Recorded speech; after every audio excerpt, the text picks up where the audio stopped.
Seltzer Kings podcasts.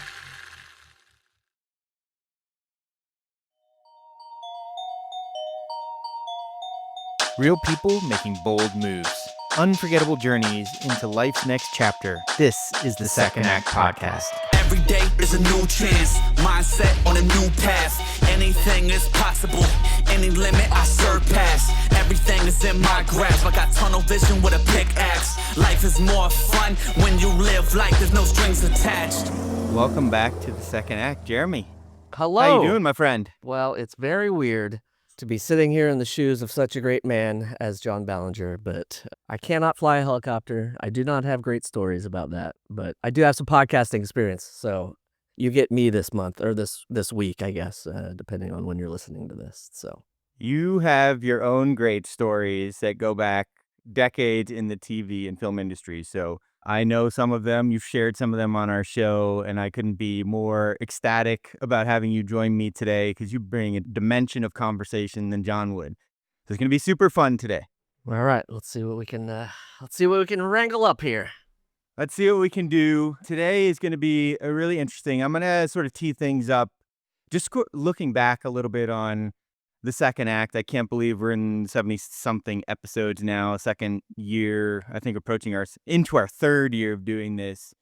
And amazing. All those courageous explorers who have set out on their second act, whatever that may be. It could be philanthropy, it could be a new career, it may be something in their personal life, and everything in between from all different backgrounds. Just incredible stories. And one of the amazing things that I've taken from this is the importance of having an accountability partner on that journey, someone to help give you that courage and to think about things from an objective perspective. We all love our family and friends, but sometimes they don't give you the raw information that you need. And some of the folks who have been on this, who are in their second act, attribute doing that and some of the success to an accountability partner or a coach. And some of them have gone on to be coaches themselves. They've reached wherever they want to reach inside of organizations or their own personal endeavors, and they still love to help people, and they want to make an impact that way. And that's our audience will know shortly why I'm talking about this. But the other thing I'll mention is recently in Colorado, these episodes usually take a month or two to go out, but we just had Colorado Startup Week here. It's an annual event. And some of the big takeaways from that were pretty amazing to me to hear based on the conversations that we've had, Jeremy. Yeah. One of the important ones was this idea of giving first and acts of kindness, which I think we can all agree the world needs a lot more of these days. A strong sense of community and connection. Absolutely. And that being healthy is an advantage. There's this weirdness that goes on from time to time, like work yourself to death in some cases, literally. Yep. And I know you've seen instances of that, but actually there are some performance-related things that people are starting to talk about more when you keep yourself healthy on a number of fronts. Physiologically, not just physically. So with all that said, I know that was a longer intro than normal, and I know you and I have talked offline, Jeremy, about some of that, but I think it was a good setup for our guest today. Absolutely. A couple things I think. Well, for those of you who don't know, I produce the podcast, I edit the podcast, and they're on our network, Seltzer Kings, which is a growing podcast network. And, Michael was talking about accountability and having that person. And I honestly lean on Michael a lot. Michael is one of those people who can tell me straight if I'm making a decision that may not be in the best interest of the company or something it's little, not thought out. But yeah, it's good to have that partner. It's good to have that accountability partner, mentor, coach, any sort of thing like that, which goes right into the guest for the day. Thank you for that. I'm humbled by those comments, Jeremy. So I could have gone appreciate longer. the plug. But let's not keep our audience waiting any longer. I would like to introduce today, super excited about this, Cara-Lyn Giovanniello. And CLG for those who CLG for those who really don't want to just spell it all out. She's a powerhouse in leadership coach, facilitator, and founder of CLG Coaching with more than 18 years of experience activating confidence, accountability, and growth in leaders and teams. She's designed award-winning programs like the Integral Lead program at Square, hosted executive offsites for Jack Dorsey and the Twitter leadership team, partnered with global organizations including AWS, Google, LinkedIn, Capital Group, and Cash App. Her career also includes senior leadership roles at Block, Nextdoor, UC Berkeley, and Booz Allen Hamilton, where she built and scaled learning strategies that blend performance with emotional intelligence, empathy, and humor. Beyond her corporate work, she has served on the boards of Sidebar and Coaching for Everyone, advancing leadership opportunities for underrepresented and indigenous communities. So we are super excited to dig into her journey today. Welcome to the show, CLG. Yay, Welcome. thank you guys. It's so lovely to be here. I can't wait to have a good combo with you both. Yeah. Very Yes. cool. A lot of incredible things on that resume right there. Thank you. Yeah. A lot of, I wanted to say when he was saying like heard of a few, there's a few on there. There's some big names there. So can't wait to get into this. Great. Yeah, and all those amazing logos and incredible companies that you've worked at, you didn't just land there. There was an entire life journey that sort of led to each one of those and the impact you had and what you took away with them. So why don't we sort of roll back to the beginning, and why don't you tell us a little bit about where you grew up, some early childhood influences that really stuck with you, and we go from there. Yeah, it feels like such the right place where we say, let's go back to the beginning. So let's do that, gentlemen. That's right. That's Uh, right.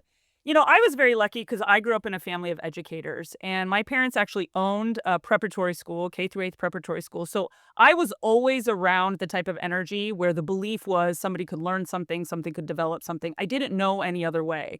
I, of course, was not going to be an educator or anything in that vein because that's not what we do is mimic our parents. So I was going to be a doctor because I knew I could help people and that felt right. It was only until I failed every math and science class I basically ever took that I was like, maybe I need to find a slightly different, vein to be doing this, help sort of, profession. But that piece about doing right by others and really trying to help people grow and to scale themselves, that had a huge impact on me then and is now one of my core values. And I've just always been fascinated by people, how they interact, how they're motivated, why some people seem to thrive, why others struggle. I used myself always as the test case. I'm a very introspective person, potentially too much. If we want to go into, I have anxious attachment style and ADHD, and I have all of these things that just require me to really have to know myself in order to be successful.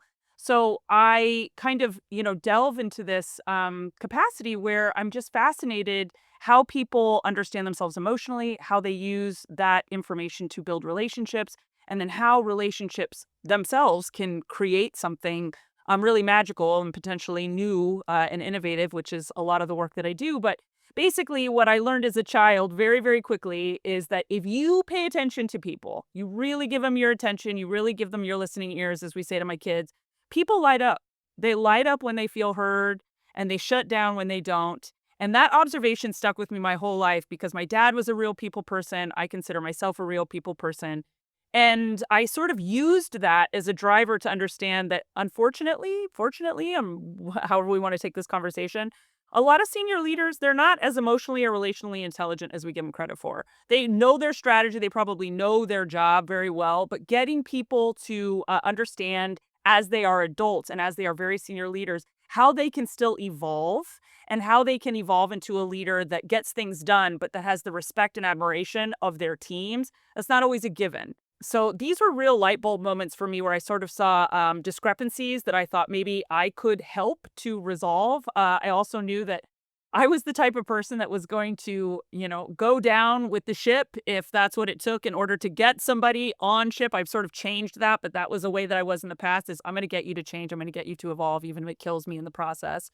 And, that sort of led me into different parts of my career that, became an L&D, not because I wanted to do learning and development, but because I saw so clearly a lot of companies and a lot of organizations, they didn't know how to do this and they didn't know how to do it for an adult audience. So that was taking everything I knew about education for children and reevaluating it and modernizing it so that adults would buy into it and that they would want to create change for themselves and for the people around them.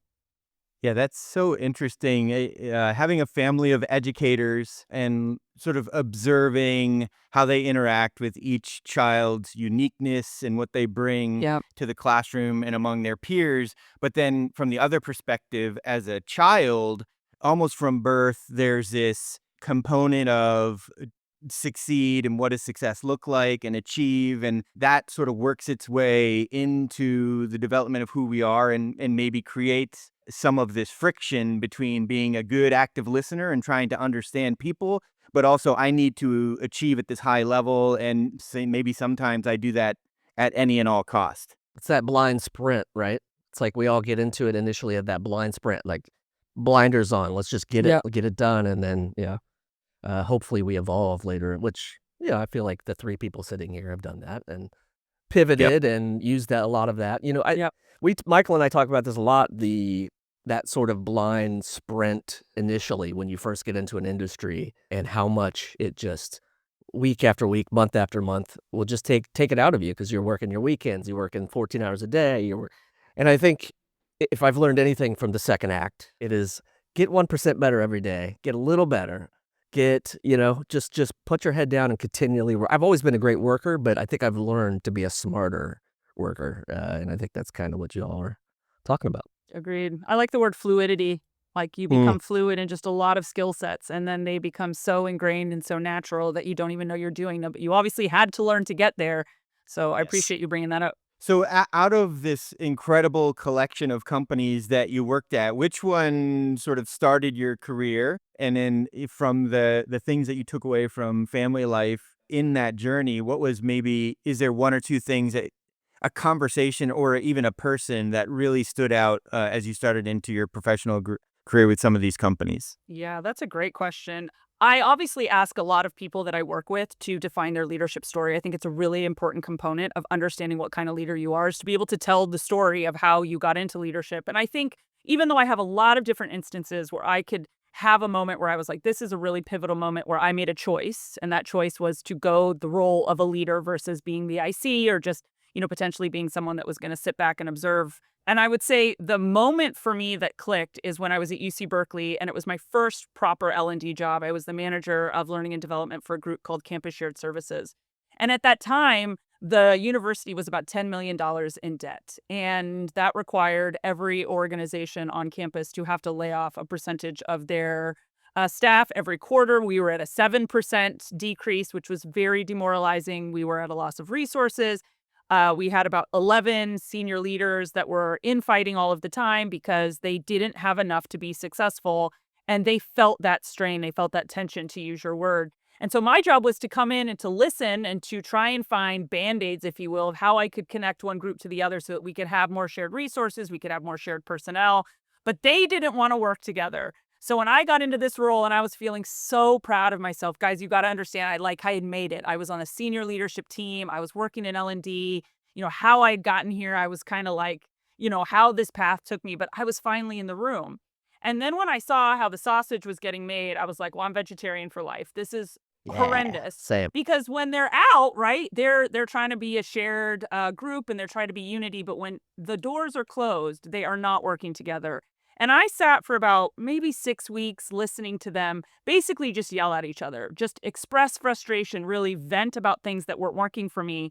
And I could see that other people, there was no empathy. There was no listening. There was no attempt to try and understand. There was only, I have to get my position because I need my team to be successful. And I could feel that that was a strain for them. And knowing that I wasn't going to have a voice in that room at all, what I chose to do is I would pick a couple people per week in between those SLT meetings, and I would go and I would speak to them, and I would say, I heard you speak about pain. I heard you speak about frustration. I'd love to learn more about what that looks and feel like. And I would also love to learn more of, like, what does success look and feel like for you and for your organization? So I conducted these interviews for the majority of the SLT team. And I kind of come up with some, I thought, good ideas, but still didn't know, like, how to breach it, how to get it in there, because again, didn't trust myself, didn't have that level of confidence where I was like, you can be the voice in the room.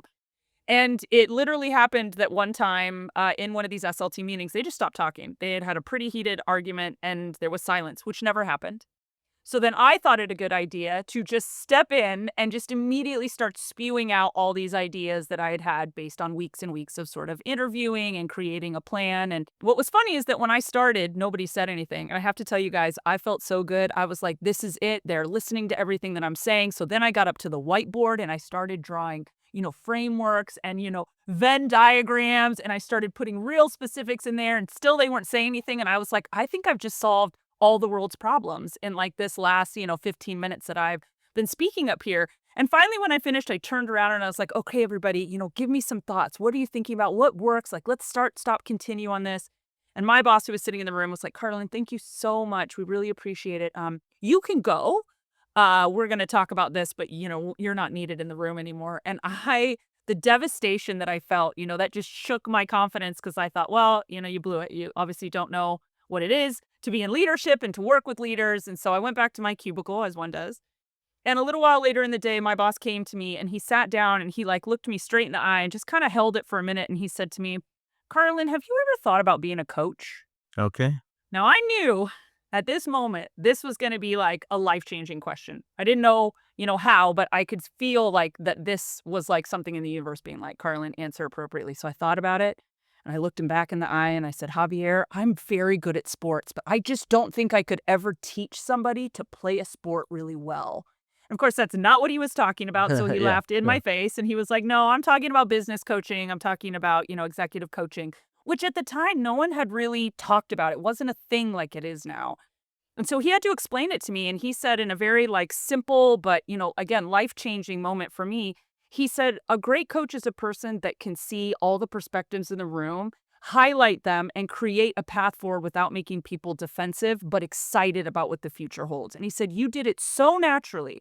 You did it so effortlessly. We are going to apply the majority of things that you suggested in there, but I don't even think you realize the power that you had in front of these leaders with the individual relationships that you had and the courage and the bravery that you came to speak your truth and the strategy that you brought that is very sound and that we can actually, make applicable. And he said, so I'm going to put you in a program so that you get certified as a coach and we're going to apply this to your L&D. And that changed the trajectory of my life 1000%. Like hard pivot of I'm not really sure what I'm doing, but I'm pretty good at this too.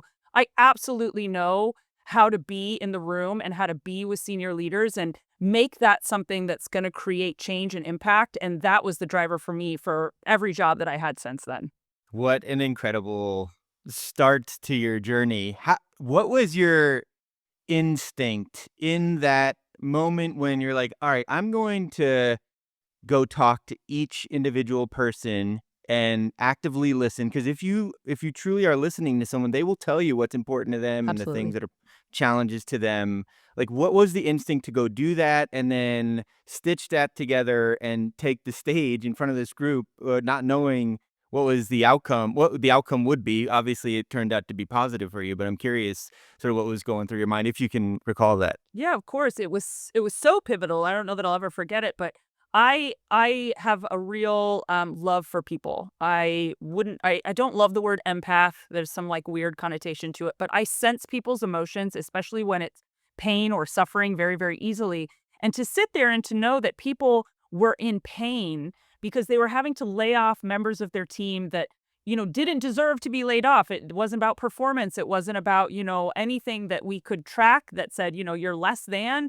It was, we don't have the money to pay you. And this was hurting those senior leaders to have to create an environment where people didn't feel safe, where there wasn't trust. And I felt that so painfully for them that I thought, if I can be a resource in any way, shape, or form, either just to listen, to provide perspective, to talk things out, to be a sounding board, to help create opportunity, to suggest possibility, I was going to do anything that I felt like I had capacity over within myself to do for them. And again, as I mentioned, I could see that I wasn't going to get any traction in the room. So what I knew to do was build relationship one-on-one. And I now can tell you one of my absolute, values in this life is relationships. It's everything to me. It's probably one of my top values because I understand the importance of feeling cared for and of feeling supported and of knowing what people are capable of doing if they have that relationship in their back pocket. So that's what I did is I just simply went to them and I said, I used all the emotional words. I feel your pain. I feel your suffering. I feel your desire for something bigger. I feel your want to make change. When you speak to somebody like that, and it is the truest part of their core, of their entity, they are going to know that you're on their team and they lean in immediately. It is the most beautiful experience to have with another person where you speak their truth out loud, where they maybe couldn't or can't. And then they know that they're communicating and that it's being seen and it's being felt and that there's a person that's going to help them put something into fruition. So I only did what felt very natural to me as a human being. It turns out that's a great leadership skill, and I obviously teach it and use it, in every corporation that I work with now. But again, I don't know that that's something that we teach leaders. This hierarchical component of how a leader, takes the role isn't, let me talk to you about being emotionally intelligent. Let me talk to you about naming the elephant in the room. Let me talk to you about how pivotal and powerful it is when you can build relationships with people who want to work with you, who want to help you move the needle to a positive place. We just assume that when somebody gets the title, they know how to do those things, and they don't. And that's why coaching, I think, is just blowing up, is that you have people that are very specific for driving leaders to their greatest potential through however the coach works. Mine's a very specific type of coaching, but through their specific, frameworks or ideologies to help somebody become the change maker, the innovator. And that's, I think, why a lot of coaches do the work that they do, because they get that aha, and that's sort of a drug for them. It is for me, for sure. And so I just knew inherently that if I could provide value to them as individuals, that I would gather enough data to be able to create something. They gave it all to me. All I did was just put the puzzle pieces together to make it make sense. It was very logical once you had all the data. And then I presented it. And again, it was just, they couldn't do that with each other. So all I did was step in and sort of create a bridge or a Band-Aid or whatever you want to used to say. I took two things and put them together with my, prowess and, whatever big Leo words I can use. But it was very easy once it started. And again, it just made sense to me in an intuitive way. And now I teach people to be in touch with that intuition and what that looks like for them as leaders. Very cool. To have that gift and exercise it and then turn it into, I guess at least part of your playbook is super cool. And it started at UC Berkeley Higher Ed, was instilled from your youth, from your family influences, and your early childhood. How did that translate into big government contractor like Booz Allen and tech like Square, Block, Nextdoor? Were there subtle differences, major differences? Like, how did that start to manifest inside those different industries? Yeah, I want to be very cognizant that, maybe people I've worked with are going to listen, especially big administrators. But when you work in the government, and at Booz Allen, I was a contractor for the Department of Health and Human Services, which UC Berkeley and the DHHS, they move at a pace that's a touch slower than maybe other corporations. There's a lot of hoops and tapes and things that people do. So I always felt the strain of wanting to move quickly and to do work faster, because that's, again, now that I understand about ADHD and my process of just wanting to go, go, go, go, go, that always felt like tension for me, that I couldn't move the needle fast enough for what was going to satisfy me. So I very casually, I have to tell you, so casually, just applied to a few jobs that I thought maybe this would be interesting. But I was probably going to retire as a Berkeley Bear. I just knew that was, the golden handcuffs, the whole thing. I wanted to be there forever. I loved academia. But I got an interview for Square. It was the head of leadership development. And, you mentioned potentially there are key figures in your life that you're like, this person changed my life.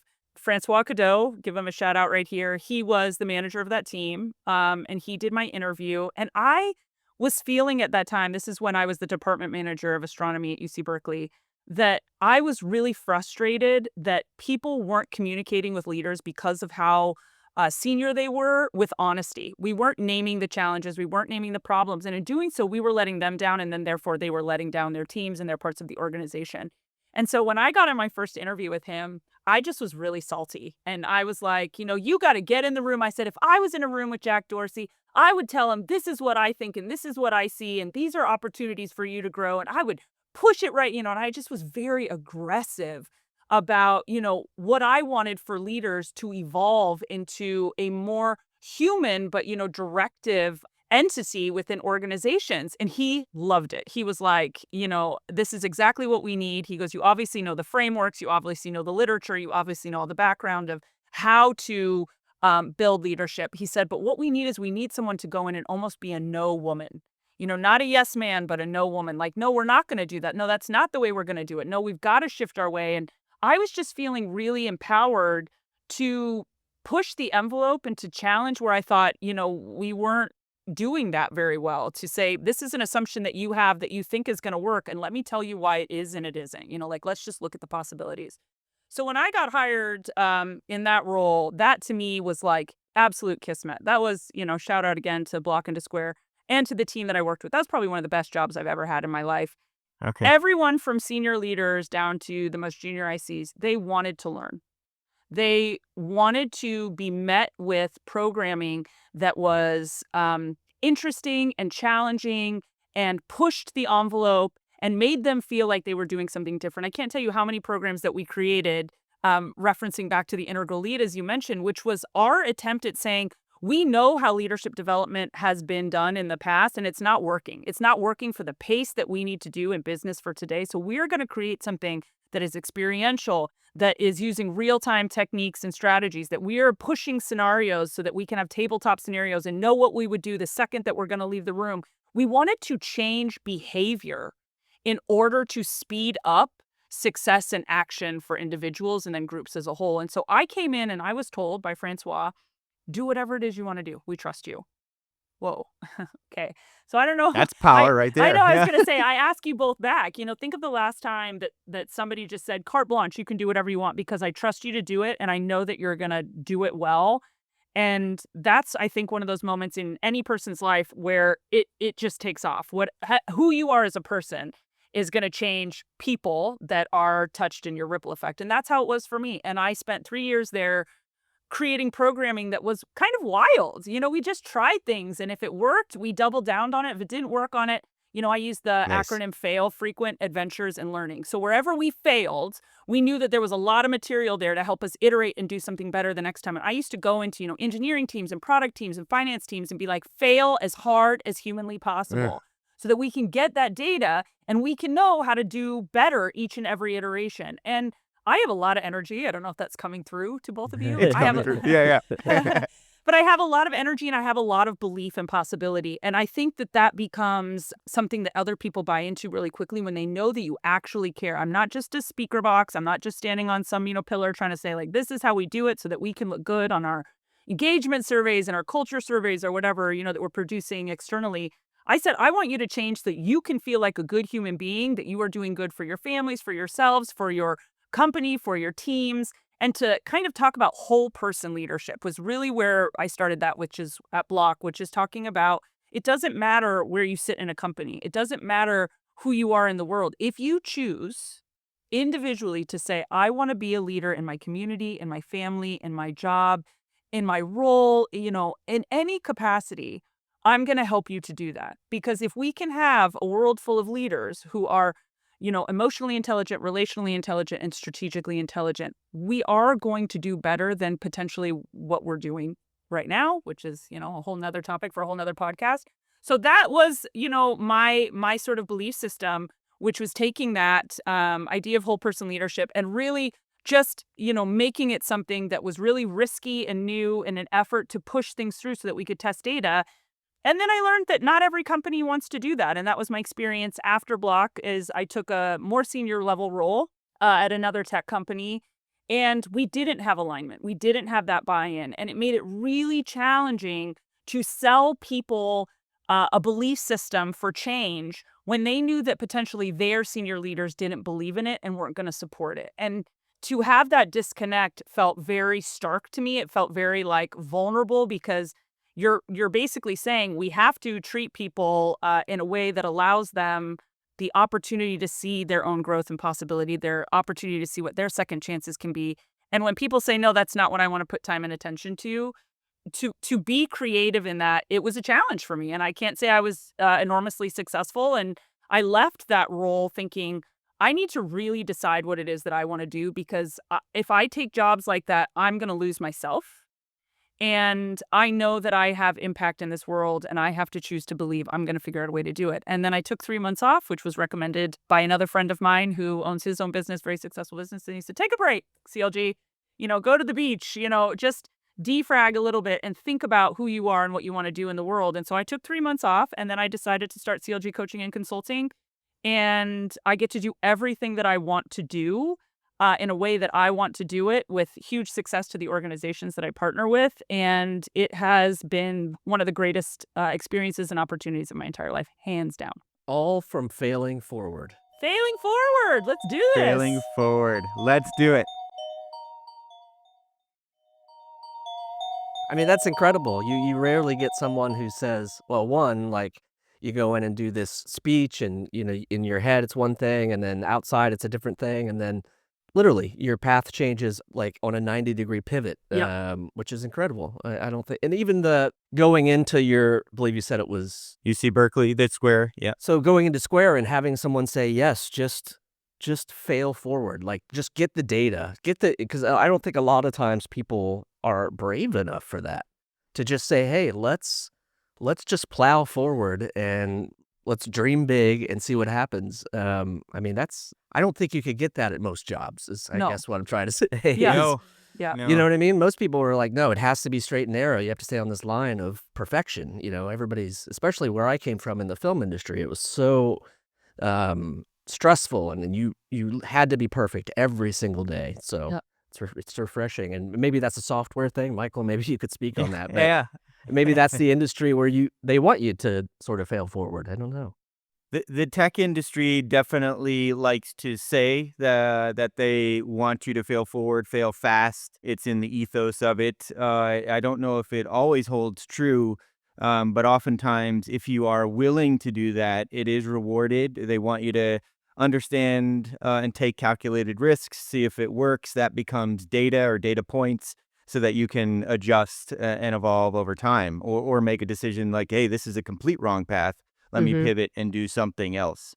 That's been my experience, and I'm sure CLG has seen some of that as well. What is kind of like in my head, and from what I think I know about Jack Dorsey and some of the leadership team, is that he's got a very like Zen approach to him, or maybe he's developed that, and how some of the dynamics from that in a leadership to maybe some of the things that are one level down that may be occurring, and how to reconcile some of that goes on within the tech industry. He's a founder, and also talks about some of the things he does for his biohacking and wellness. I'm curious if any of the, I don't know, outlier type of behavior maybe influenced what you did, or you were able, from that moment that you built that confidence at UC Berkeley, to really stay true to who you are, at least up until the point where you felt you needed to take a break, and how that was able to influence things inside these organizations. Yeah, Jack's an interesting case. Sure, if he Yeah, ever, if I hope he ever listens to this, I loved working with him because I think he really embraced the idea of whole person development. I didn't know that obviously at the time, but one of his remits was coach-like leadership. He really wanted us to build coach-like leadership principles, which again at the time nobody really knew what this meant. But from him, it's the idea you have to teach people to fish. And if you're going to create a team of people, an organization of people that all feel empowered and accountable and have ownership, they have to learn how to fish. So if you are the type of manager or leader that is constantly going to solve for other people and remove their ability to critically think, remove their ability to, experience failure and success individually and as a team, you are not developing them to be the type of employee that is going to be able to take risks, that's going to be able to have that level of trust and psychological safety to suggest things that are wild and outside of the box in order to potentially name the one thing that could beat your competitor in these very slim races that we are for who's going to have the best product out at the earliest time. And so he really supported programming through our team, our L&D team, that said, challenge people to learn to do the best thing that they can for themselves, that turns out the best thing that they can for the team. And in doing so, challenge them to fail, challenge them to be tasked with figuring out a path that's going to work best for them. And, Coaching, a lot of people are like, what really is coaching? Coaching is that you already have an answer. We know that you do. You just haven't been able to articulate what it is. And it's going to be the best solution for you because what's going to work for you is going to work a lot better than what I think works for me to try and force onto you. There's nuances to every person just in terms of how fast they work and how they like to work and what's the, information that they need in order to be successful. And so a great coach figures out those different components and then sets them on a linear path so that someone can just move really quickly through them. I think he knew that that was a pathway for the success of his company was to say, really look at yourselves, again, emotionally, relationally, and strategic, and try to take ownership of what that looks like for you to solve versus somebody else solving for you. And so he was kind of a dream CEO to work with in a lot of ways because we got carte blanche to do what we wanted to do, where, again, having worked for other CEOs that really like control and really like things to be the way that they see them and they want them, it's hard to be a CEO that is, I don't want to say hands off, but that believes in the process and lets there be room for the process versus saying, if it's not my way, then you will have to take the highway. And, again, I've been in a lot of organizations where I see different styles of leadership, and I can tell you very early on whether I think that company or that team is going to be successful based on that experience. It makes me think of the idea of personal power versus positional power, CLG. And, when you get to these positions of power, sometimes the control aspect of that can lead to maybe not so great things. But personal power, as you've just talked about for a lot of this conversation, is about building that trust and respect for other individuals Yep. and unlocking their potential. And, I guess Jack Dorsey maybe is an outlier on a number of fronts, but I appreciate you sharing his story here because I've always respected him as a founder and tech leader. And what led up to your 3 months break to reset. Tell us now a little bit about CLG coaching and how you've applied all of the learnings from both the great and maybe different leaders and all the learnings from that to do what you're doing today. Yeah, I mean, just a light summary of 20 years of career. Yeah, Um, it's just a sprinkle. I'm going to give you kind of the end story and then work backwards, which is I felt so confident that I had come up with something unique that I hadn't seen any other person or organizations doing, that I actually applied for a PhD, of which I'm now in a program at Gonzaga University for leadership studies based on this concept of the art of learned intelligence. And what I believe, and I used the word earlier, is about fluidity in these intelligence pillars, which I'm primarily focusing on emotional, relational, and strategic. You've heard me mention them multiple times because I understand now the pathways and sort of the infinite pathways, that happen in order for leaders to grow and evolve and to do that with masses of people, with giant projects, in order to create change. And so for me, I had to kind of sit down and take stock of the fact that I had worked with leaders at every level, of every type of organization, from nonprofit to academia to fintech to, government offices, that I knew enough and I had enough experience that if I could figure out how to package it, if I could figure out, how to take the real, say, coffee grounds of what each of those are to understand that, people aren't different. They are unique in their own capacity, but there are key tenets to making leaders really phenomenal. And again, it's not just a leader because of your title or of your position. It's, human leadership, to take accountability and to say, I want to make change because it's good for me. It's good for the people that I, am around. So I have really gone down the rabbit hole of creating programming that deeply challenges people to look at themselves. And I want to just say, because I'm going through my own all the time L&D, personal L&D, I put myself through these hoops. I make sure that I do the work of challenging myself and struggling through things that are really hard in life, as each of you have done. And some people go, okay, well, I can't touch that. It's too hard. It's too painful. And so they create a pattern or behavior that's not going to serve them, but it has in the past, and they're going to stay that person. The people that I'm talking about that won't evolve, and that's a choice that they've made. I choose to be the type of person that says until the day, they put me back up into the sky, I'm going to try to evolve in every way that I can. So when I feel a struggle, when I feel that I've let myself down, I've let other people down, that I don't feel good, I deeply unpack what that looks like, because I understand that sharing that experience with other people, whether that's I figured out a pain point in a process at work, I figured out a pain point within a process of me, that is going to connect to another person where they can see that they have that same possibility and probability to also evolve. And so I take my own experiences and I challenge people to really look at themselves and to feel connected to what they already know is true, but it's honoring that. And then how can they share that with other people in order to build morale and relationship and collaboration and communication so that when a group of people decide that they are bought into doing the same thing, that could be a family unit that wants, to grow as a family, that could be a relationship between two people, that can be a team, that could be an entire organization. I'm taking organizational theory right now. So, so many things about how Yeah. you build organizations from a lot of different standpoints. But the idea is that when you get a mass group of people to move in one unit, that's when you're going to create a strategic change and possibility. And so then I say, okay, then if you've done something really beautifully that's strategic, that either was successful or was failed, and again, failure is also amazing and we love it, then you go back and you say, how did that make me feel? Like, how did I show up and did I like that version of myself? And do I feel like I was the best version to do that thing? And then you go, okay, I want to iterate a little bit on that. Now I'm going to share again with the people that said, I didn't do that very well, or I did that excellently, or you did that excellently, or we didn't do that very well. So many different ways that we get to use it to communicate. And then again, you have a group of people that can share openly, that have psychological safety, that say, what if we tried? What if we could? What would it look like?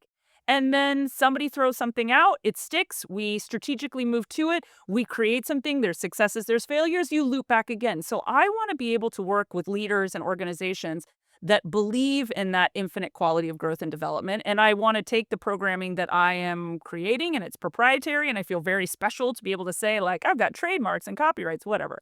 The idea is that I think I've come up with something that I haven't seen in leadership development before, and it feels modern. And it still feels true to, the tenets of therapy and coaching and caring and active listening and really trying to have partnership while also trying to drive people to do their best work while thinking about the common man and the common purpose in that whole loop. So, lighthearted things that we get to talk about, over drinks on Friday night happy hour. But, I believe in it and it's working and I have enough experience to be able to say, I know you think it won't, but let me give you a story of how it did in this environment or in that environment or at that leader level or, with that senior leadership team. And if you have enough and you can story tell well enough, people are like, I'm buying what you're selling. And so that's how I think we've been successful as an organization is because I come in and I say I care deeply and I challenge directly. And I think people really feel that with me whenever they're working with me. And I hope, your listeners are going to feel that as well. I'm sure they will, and Yeah. I know firsthand, sitting in the rooms with my peers, and then people who maybe I would report to, that there's always this sort of underlying sense of judgment. I'm gonna, for what I say or what I ask, Yeah. Yeah. I may get judged, and that might be individuals' biggest fear for not putting forward their ideas or questions or things amongst their group because it could be catastrophic, allegedly, for their career and where they want to go in life. Is that something that you're finding, and how do you help individuals overcome that particular thing? I mean, I think you just surfaced something that goes to the heart of like human being existence, which is, am I going to be accepted? Mhm. Is the person that I am, is the way that I think, is someone going to say, I appreciate that and I celebrate that and I'm supportive of that?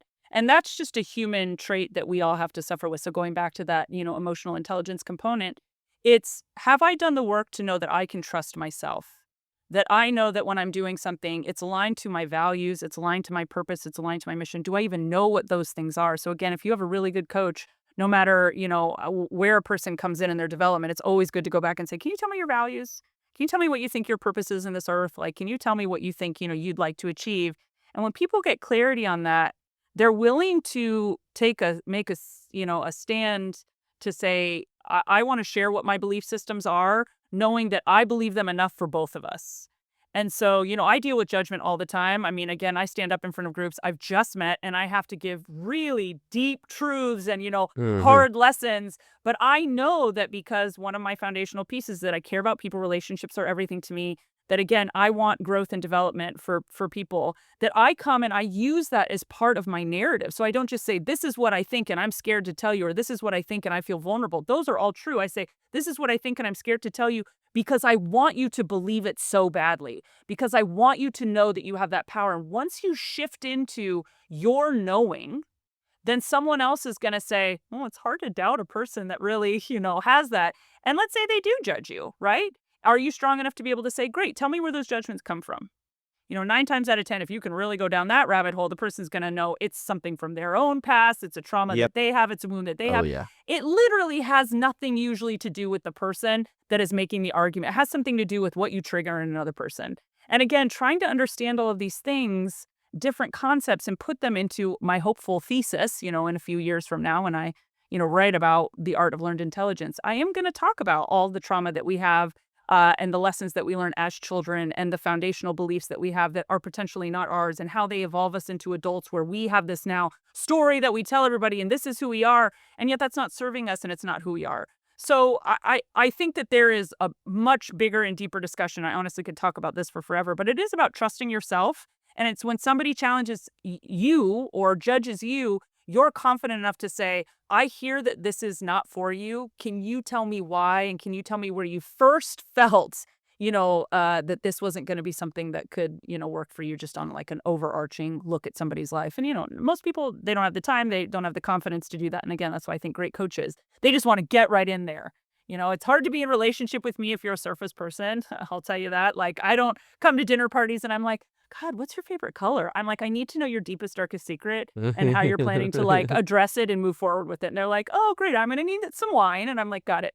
But again, I'm just going to lean to, as something that I hope, your listeners take away, which is judgment is not about you. Judgment is about themselves. And if you can Yep. hold that, then I think it relieves a lot of burden on you to make it better for them. I come from my passion is comedy. So I've done live comedy all around the country, and we've done shows. And you want to talk about someone sitting right in front of you Totally. or on the internet or whatever. I mean, you Totally. have to get past that sort of mark of everyone's going to like it, everyone's going to love it, because it just never happens. Yep. And people are dealing with their own stuff, and Yep. there's a lot of misery out there, and but I think I have trouble celebrating some of those wins sometimes of hey, something went well, something went great, and here's how I should celebrate. I really just turn off and go right back to work. So I don't know where I was going with that, but Well, if I point could, being, it's very hard to please everyone. It's never going to happen. and I think, using comedy is like a perfect example, because there is nothing more vulnerable than going and standing on a stage and trying something out and feeling the visceral moment where it doesn't land and going, Yeah, okay, the show must go on. I must go into the yeah. next joke. I mean, I say that with musicians, I say that with comedians, but there is no work, and that's leadership. That's choosing Hmm. to be the voice in the room that's stating the thing. And, comedy's getting a lot of trouble right Yeah. now for just stating things that are true and trying to do it in a way that is lighthearted enough so that people will buy into it. But it is hard to be the person that stands up there and says, this is what I see. Yeah. And, whatever that looks like. And so, kudos to you, by the way. I also love comedy, and I try to infuse it in everything I do very lightly, Oh, yeah. just to diffuse situations. But I will say that's one of the greatest leadership, roles, I think, if you had to name one, is comedians that can do that work and name the thing and take the brunt of it, and then be resilient enough to go back Oh, out, man. either that night or the next night, and go, let's see if I can iterate on it to make it land. And that's all we're trying to do, is iterate on something to make it land for the people that we are going to touch, whether that's in the audience, whether that's on our teams, again, whether that's in our family, to create something that is, malleable and movable and creating possibility. And so I love it. I absolutely love that example. Jeremy, if I ever work up the courage, we'll do comedy improv together. A two-man team. I'm saying it. I'm putting it out into the universe. Accountability. I know, and I shouldn't do that, because I know when you put things out into the universe with Yep. words, like, they tend to happen. Yep. So now we've already just started the path of like winding up on a stage together, which terrifies me, but it's all right. There's no better way to get that second, third, fourth skin than just to go up there and pour your heart out to something that you've really put time and Yep. energy and love into. Yep. Like That's the when I word. wrote those things and helped write those things, like every word I looked at, I considered, it's so. But yeah, it's getting that second skin, that third skin. Like, nothing can phase me now except my own. That's the other part, is like the self judgment, and that's Yep. worse than anybody can It ever really say to is. It anybody. really, Yeah, really is. That's the yeah, toughest one to work in, even though everyone thinks it's like, oh, define strategy, define relationships. I'm like, do you know yourself? Can you love yourself? Can you yeah, forgive yourself? I'm working exactly. on it every day. So all I can tell you is, yes, it's very painful. Yes, yeah, yeah. It's a work in progress, but Always. The question that I ask myself more often as I get older is, how do I want to be remembered? It's a really important question, and it actually is probably some of the driver for taking the risk and doing the thing and trying it out and failing forward and having the courage to just ask the question or whatever. And just to bring that down on a scale for our audience and for Cara-Lyn to share with them what her practical advice or insights that she wanted to leave behind with our audience Yeah. who are just getting started in their second act or just contemplating it. They haven't worked up the courage to start it yet. What would that be? Yeah, I'm going to start this answer with something I just looked up while you were saying it is I found this quote by Jane Austen that I felt like when you talk about like what is my purpose, what is my legacy, and it says, "I don't know what it means to love people halfway. It's not in my nature. My affections are always excessive." And I think that when we choose self-love, when we give ourselves permission to evolve, when we give ourselves permission to not know all the rules of the rodeo on our only second rodeo, I think what happens is that we remove the self-blame, we remove the self-doubt, we remove this feeling of perfectionism that I think, especially in Western cultures, we're told that we have to have figured it all out by some certain age. And what that does is just it closes us down to the feeling of evolution, the belief system that we don't want to say the same way every year of our entire life because we're not evolving to what the world needs us to be. And so I feel very strongly to say if you can give yourself the idea you're not erasing your past, you're evolving from one version of yourself, one character of yourself, one chapter of yourself. What you're doing is you're taking all the best pieces and you're just molding that into whatever version of a person that you want to be. So ask yourself the tough questions.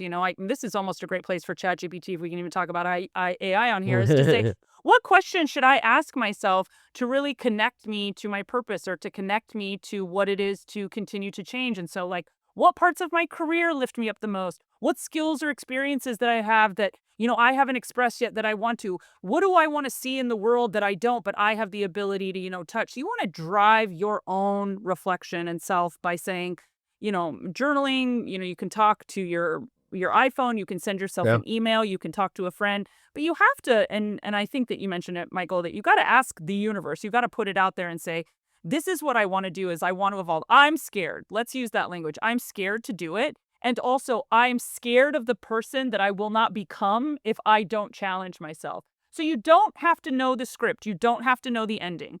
What you do have to give yourself permission to do is risk take. You have to give yourself permission to try something and fail because clarity doesn't come before the leap. It comes after. I always say, when I have a client on the precipice, my job is to simply go like, boop, just they're there. They just need one little push over because when you're in that fall, everything becomes clear. It comes through action and you try and you learn and you adjust and you keep moving, but you have to trust your intuition. You have to trust that the process starts when you let go. And so everything that's ever happened to me that was in a really monumental way is when I chose to not listen to what is, standards and say, this is how it's always been done. But I say, I'm going to do it the way it feels good in my heart. I'm going to do it the way it feels good potentially for, risk taking and for my pocketbook.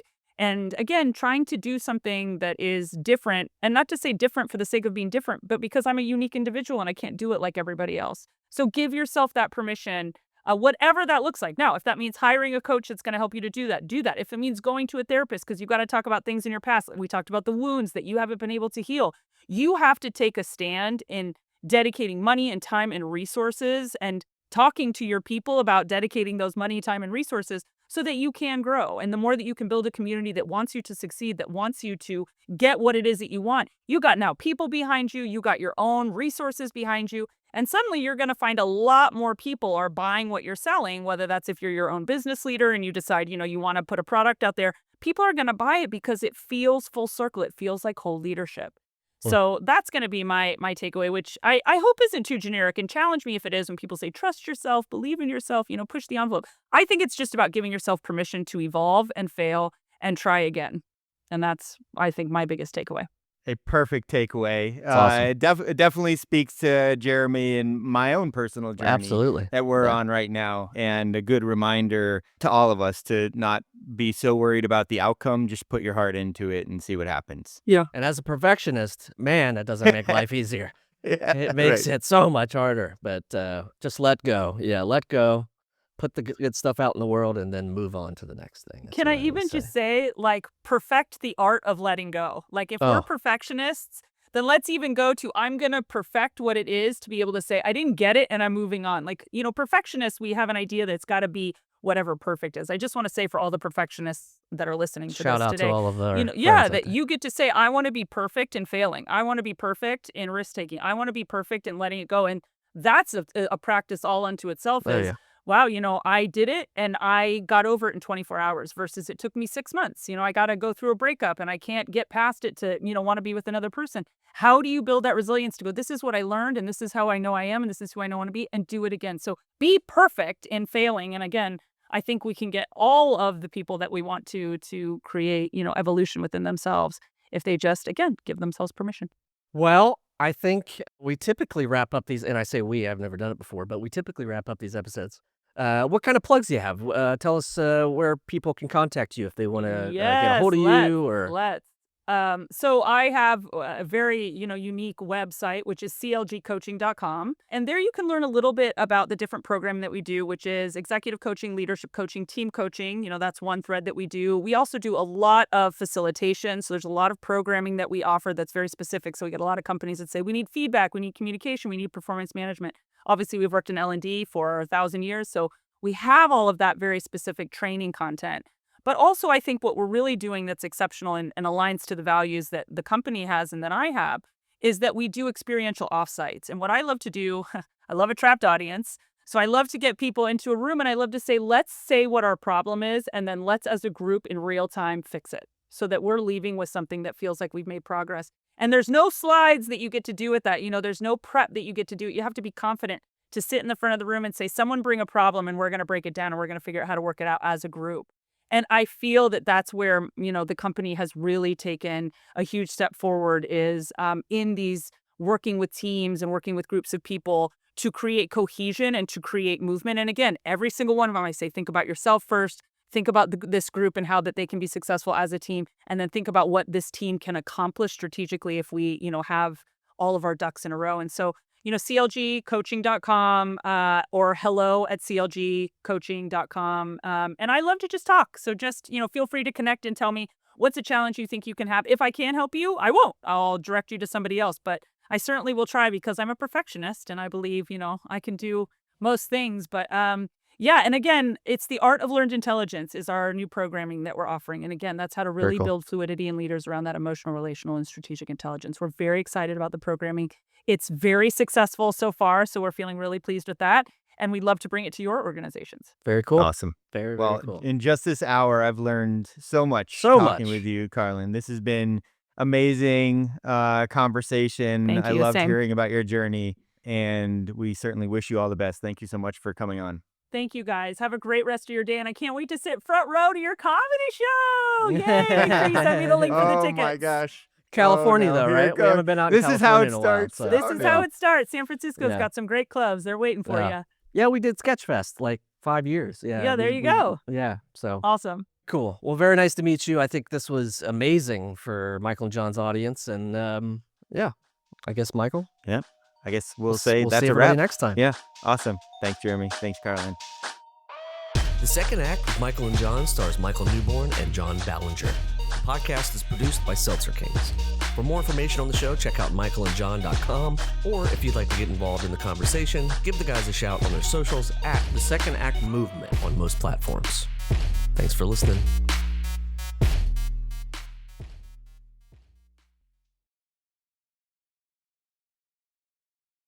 Seltzer Kings. Podcasts.